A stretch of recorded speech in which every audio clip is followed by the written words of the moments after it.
Hola a todos y bienvenidos a un nuevo episodio de Charlas Financieras, este podcast de InvestMe, un espacio en el que hablamos habitualmente de ahorro, de inversión y todos aquellos temas relacionados con la planificación de las finanzas personales. Hoy me acompaña Jordi Mercader, consejero delegado y cofundador de InvestMe. ¿Qué tal, Jordi? Hola, Pablo. Encantado de estar contigo otra vez. Perfecto. Y también nos acompaña Lorenzo Ippoliti, que es socio y cofundador de InvestMe, es asesor del comité de inversiones de InvestMe y tiene una larga experiencia. Buenos días a todos. En el sector. ¿Qué tal, Lorenzo? Lorenzo es una persona con una gran experiencia en el sector financiero, con amplia trayectoria en diferentes entidades bancarias de Italia. Es además muy activo en lo que se refiere a la divulgación y a la formación en diferentes aspectos de los mercados financieros. Y desde aquí os invitamos a seguir también a Lorenzo en su perfil y aprenderéis mucho de él. En esta primera parte, Jordi y Lorenzo, haremos un poco un resumen de cómo ha ido la primera mitad del año 2026 y para eso, pues mira, Lorenzo, te quería preguntar, llevamos poco más de medio año y hemos visto de todo, hemos visto decisiones de los bancos centrales, tensiones geopolíticas, ha habido volatilidad en algunos mercados, más que en otros, ¿no?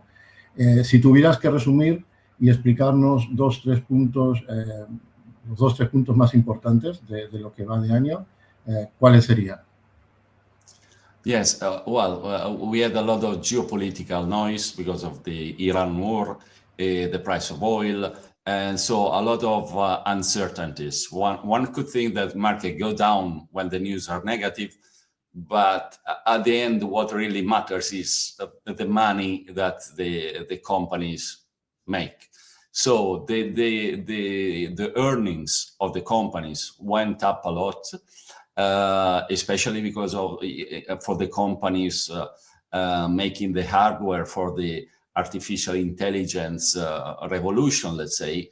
So earnings went up a lot. And so this is the long-term driver of the market. And the rest is noise. In the past, buying when there's a war was very good for future returns. So the long-term investor shouldn't listen to the noise of the market and look at the earnings of the companies. Problem is earnings are a bit concentrated. That means that a few companies are making a lot. Not all of them is making so much. But we are quite confident that we are in a very important revolution with artificial intelligence, and now the benefit are especially with the companies that make the technology, the hardware for this revolution. But we are quite confident that then let's say the benefits will pass through to the other companies, to the users, and this means higher margin, higher productivity. And so if the benefits pass to the users, this will make these market gains much more, let's say, sustainable. If we look, maybe we can take a look at the performance of the different asset class. We see that there is, for example, emerging market did very well. We had a bit of change, even if how the index are composed, because now the emerging market is very exposed to the production of hardware so it's much more technology than it was. Until last year, it was very much a bet on demography, on commodity. Now it's much more a bet on technology. And there is the other surprise was is gold. No? The gold was, everybody last year expected gold to do very well, and also there's been a war, so you could have expected gold to do very well. But the fact is that in financial markets, when everybody expects one asset to do well, usually it doesn't. So market likes to surprise people. But anyway, we have a good performance of equities, mixed performance of fixed income because of the more fear of inflation. Today, we will have a very important decision by the Federal Reserve, which has a new president. And but still, we see an economy that is much less dependent on oil than it was, for example, in the 70s, in the 80s. Many people tend to compare this economy, this oil crisis, with the 70s and the 80s. But the economy now is very different. Is in a global economy which is very resilient, which is very also, thanks to technologies, very quick to adapt. We saw it with the pandemic, and it recovered very, very quickly. So it finds quite soon new routes, new way to function, even if oil is higher. So there's a problem with the oil, of course, but probably the economy is less exposed than we think. Even if rates go higher, probably this service economy is less exposed to interest rate than in the past. So we saw it after the pandemic, when interest rate went higher very, very sharply, and the economy did not slow down too much. So yes, there are a lot of uncertainties, but the artificial intelligence could be beneficial. Earnings are concentrated, but there are. So we can be positive with caution, but still be positive for the long term. Jordi, y mirando una vez más el gráfico, creo que lo que siempre transmitimos desde Invesmi, ¿no? Es decir, es imposible adivinar qué pasará los siguientes 6 meses, un año, lo que sea. Y entonces, nuestro mensaje es, que es el habitual, ¿no?, que le damos a nuestros clientes, que es mantener una cartera diversificada dentro de tu perfil de riesgo o enfocada a tus diferentes objetivos. Bueno, digamos el tema del oro, ¿no?, lo que comentaba Lorenzo. Bueno, mirando el gráfico, pues la primera cosa que destaca es que este año prácticamente todas las regiones han estado en positivo. Como decía Lorenzo, la parte de renta fija pues con retornos más moderados, pero sí, el oro, o sea, adivinar cuál será el activo que va a dominar un periodo tan corto como 6 meses o incluso un año, pues es muy difícil. Y nosotros, aunque Lorenzo en especial, yo mismo y todo el comité sigue el mercado, pues creemos que es mejor tener una cartera muy bien diversificada, de forma de que la combinación de esas clases de activos en conjunto funcionen bien, ¿no? El año pasado, pues las carteras, por ejemplo, nuestras ETFs lo hicieron algo mejor porque tienen exposición a oro. Y este año es un poco al revés, aunque todas se han comportado de una forma muy similar y muy positivas, como veremos luego. Pero sí, seguimos creyendo que la diversificación en clases de activos y regiones es la mejor forma de invertir y de forma indexada como lo hacemos en Invesmi. Y otro punto importante es... Una cosa que quería comentar o intercambiar con Lorenzo, una cosa que me ha parecido que es diferente este año, es que este año siempre se ha hablado de las Big Seven, ¿no?, o de los hyperscalers. Este año se está dando la circunstancia que básicamente el mercado no se está aguantando, no está creciendo tanto por esas grandes compañías. Algunas de ellas, no sé si creo que Tesla cae un 30%, Microsoft también cae. Las que mejor lo hacen apenas están unas décimas en positivo. O sea, que ese mensaje que nos daban algunos gurús que nos decían el día que de las grandes compañías no lo hagan bien, el mercado no subirá. Pues esta sería un poco un año donde esto está pasando. Es decir, que hay una cosa que se llama el breadth en inglés, ¿no? a ver, me sale la palabra en castellano. Como la amplitud del mercado, ¿sería? De mercado, pues este año hay sectores más tradicionales que han aguantado el mercado, mientras algunas de estas grandes compañías pues no lo han hecho muy bien. No sé si Lorenzo también ha observado este punto. Yeah, the market is looking especially at what they call the capex, no, the investment that these companies are doing into the artificial intelligence infrastructure. They are spending hundreds of billions of dollars, which is quite a lot. I mean, it will probably come back. I mean, in terms of returns for these companies, in terms of earnings, but the market has not much visibility on this. So there is a bit of is very cautious versus the, let's say, the big seven, Magnificent Seven, and there is a bit of balance between them and the semiconductors, no? Because they spend in capex, and this company producing chips, they get the money. So when they spend less, Mag 7 goes down and these semiconductors goes up. It's a bit of, I mean, finding the balance within the artificial intelligence value chain is very important for markets now.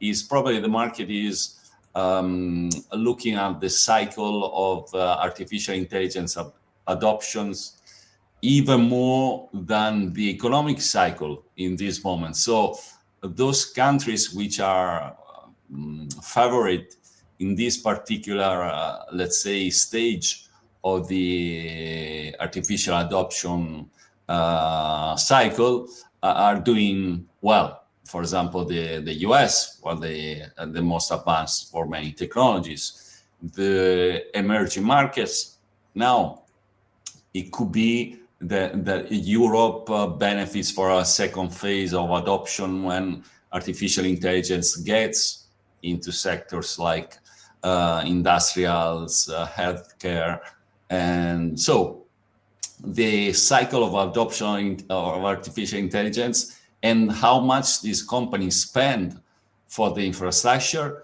matters a lot now.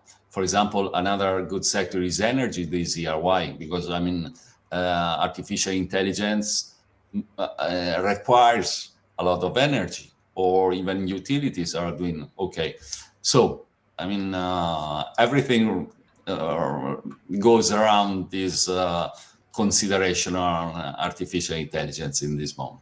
But yes, as you said, Jordi, Mag 7 are not doing that good like they were doing last year, in the last years, and smaller companies are doing better. But this, I mean, at the end, you still need to diversify, and because every year is different from the others.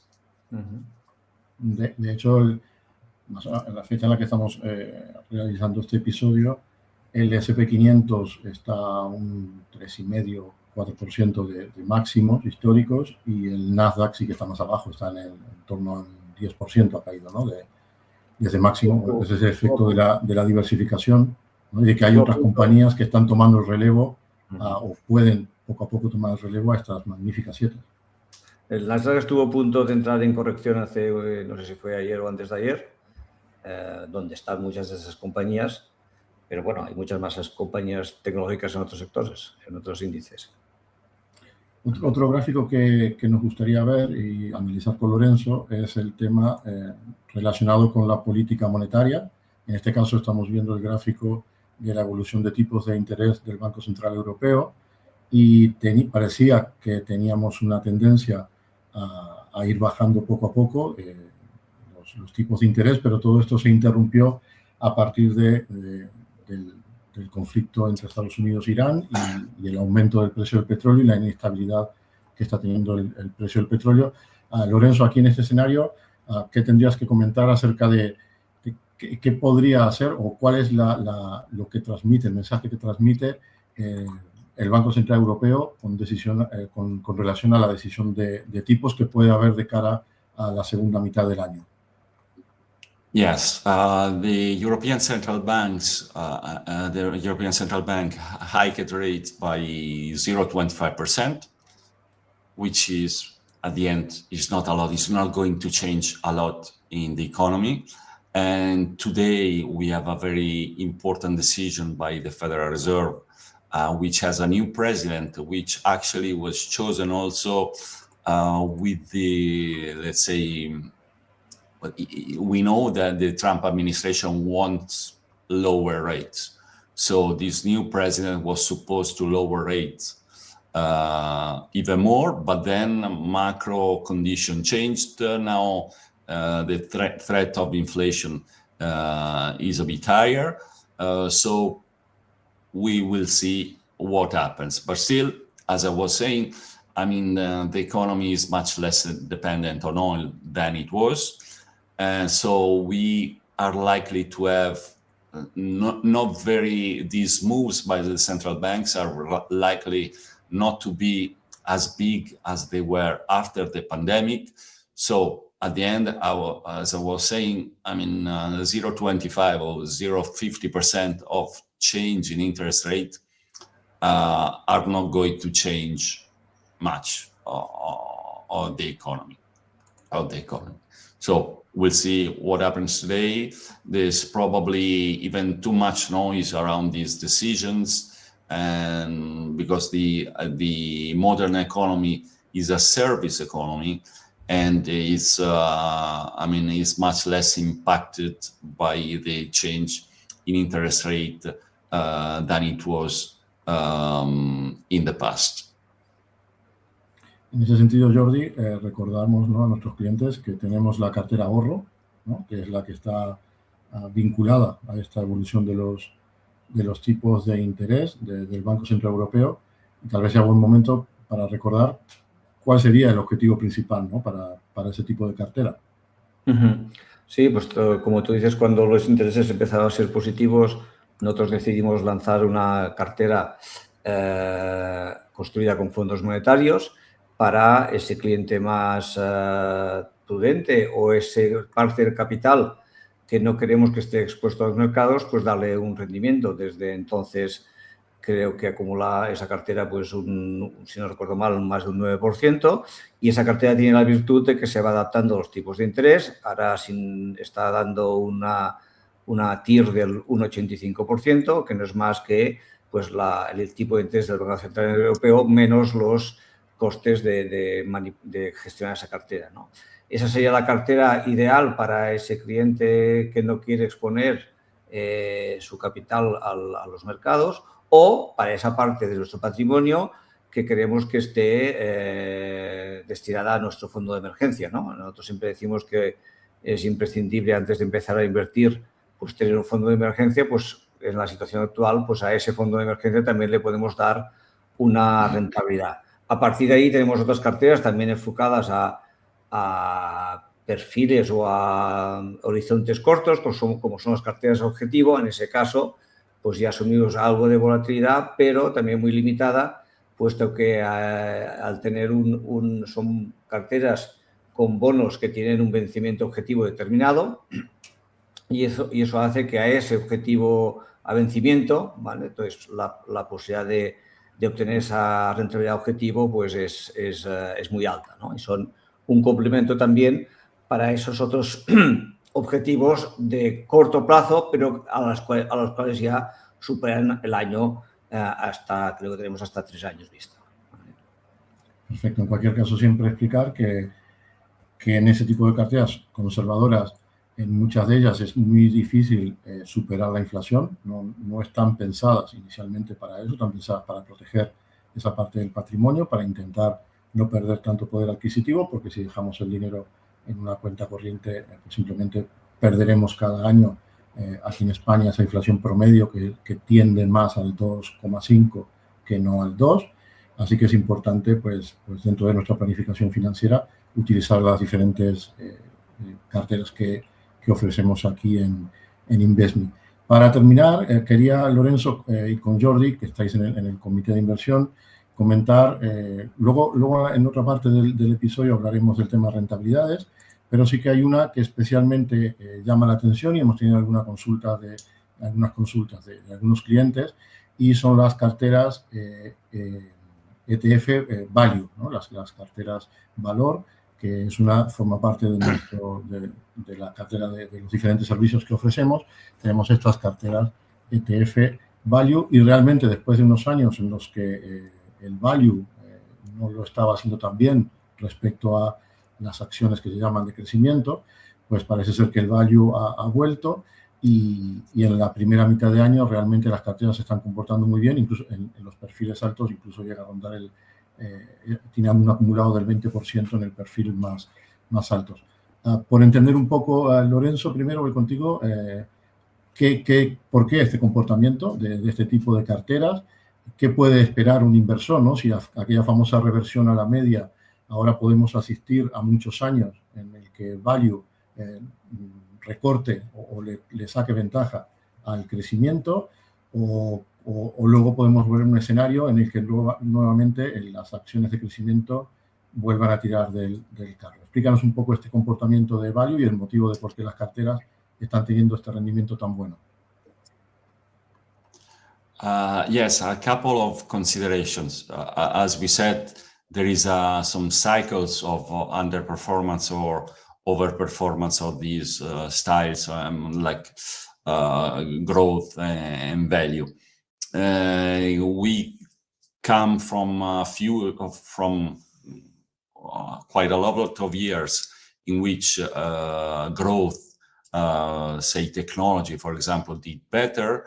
And now there is value is doing okay, is overperforming this year. So this is quite normal. There are some cycles or overperformance and underperformance, as Jordi was saying. This year, the Mag 7, the technology is not doing very well, so value is overperforming. And then there is also another factor, since what is value? Value is, let's say, those companies that are valued, whose price is believed to be below what we could call a fair value, which is, not easy to calculate, but usually we look at ratios such as the price divided by the earnings, for example. So how much am I paying in terms of price for a unit of earnings that the company does? So what happened this year is that prices went up, stock prices went up a lot, but earnings went up even more for certain companies. So we are defining it as value now, even companies that usually were not in those sectors were traditionally value.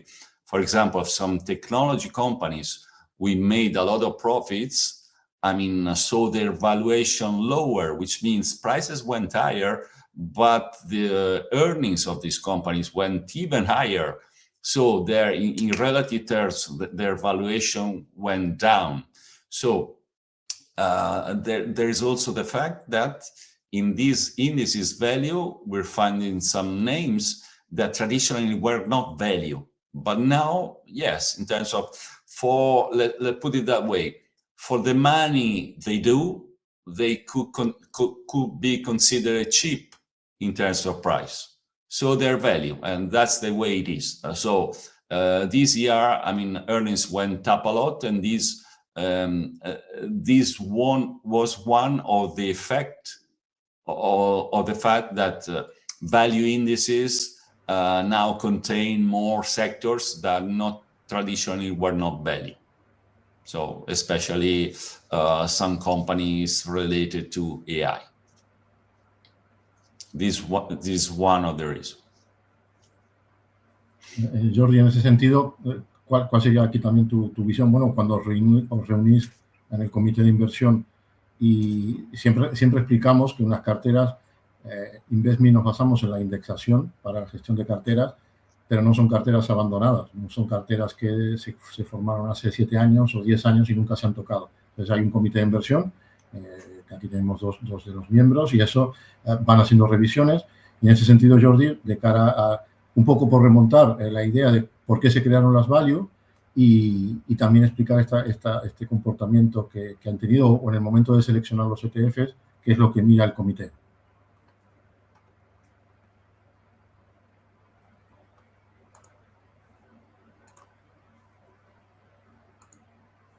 Bueno, ¿no te escuchamos, Jordi? Sí, perdona, tenía el micro apagado. No, estaba diciendo que tal como planteamos nuestras carteras tanto de fondos indexados como ETFs, son carteras que están expuestas a los grandes índices sin sesgos, digamos, ¿no? Mayormente. Entonces, en esa distribución pues no tenemos factores o ETFs o fondos, digamos, con sesgo, sea growth o value, y en cambio decidimos de alguna manera pues crear carteras temáticas. Y la value y la ESR fueron las primeras que creamos hace ya, pues creo, desde el 2018. Como decía Lorenzo, las carteras value se quedaron algo rezagadas históricamente, y en los 2 últimos años se han recuperado. Entonces, bueno, es unas carteras que nosotros hemos seguido manteniendo, aunque tienen una distribución más limitada, pero aquel inversor que entiende el factor value, que está expuesto a otros fondos, tiene una alternativa desde la indexación que proponemos nosotros, pues de exponerse a ese factor con bajos costes y con unas carteras igualmente eficientes, como vemos este año, pues lo están haciendo muy bien. También lo hicieron muy bien el año pasado, ¿no? En cuanto a lo que decías de la supervisión del comité, pues el comité se reúne cada mes o cada 2 meses, y nuestra función es hablar de la situación de los mercados, pero no tanto desde el punto de vista estrictamente táctico de lo que está pasando, sino si hay algún elemento que a largo plazo pueda hacer cambiar la estructura de las carteras, ¿no? Ahora mismo, pues el comité se reunió recientemente, precisamente esta semana, y no tenemos previsto hacer ningún cambio inmediato en nuestras carteras, y la verdad es que hacemos cambios muy limitados o son ajustes muy finos a nuestras distribuciones, ¿no?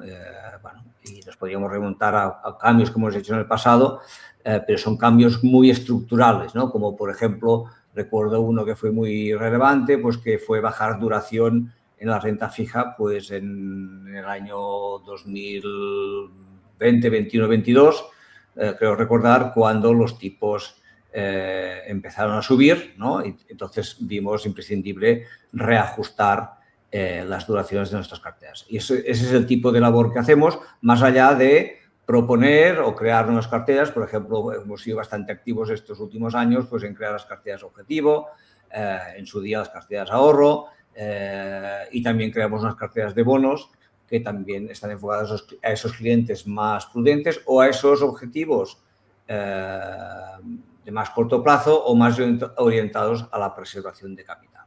Esto sería la misión del comité. So if I can make just a consideration on the type of discussion we have, for example, indexing doesn't mean that you don't look at carteras, you leave it as they are. There are some choices. For example, now we look at how the emerging markets exposure is changing. So we are considering emerging market is still emerging market, is different from it was only demography and commodity. Now it's different. How does this technology exposure fit within the cartera? How value is evolving? Some companies are taking too much weight on some ETFs, and so we do this kind of consideration to especially control risks within the carteras. Muy bien, pues hasta aquí esta parte dedicada con Lorenzo y con Jordi a hacer una revisión, un resumen de los puntos más importantes de lo que va de año. Lorenzo, muchas gracias por participar hoy en el podcast. Será en una siguiente ocasión cuando hagamos otra conexión contigo. Y Jordi, haremos la segunda parte y nos quedaremos también nosotros dos para comentar más temas y muy enfocados a lo que pasa en verano. Gracias. Okay. Bien, muy bien, gracias.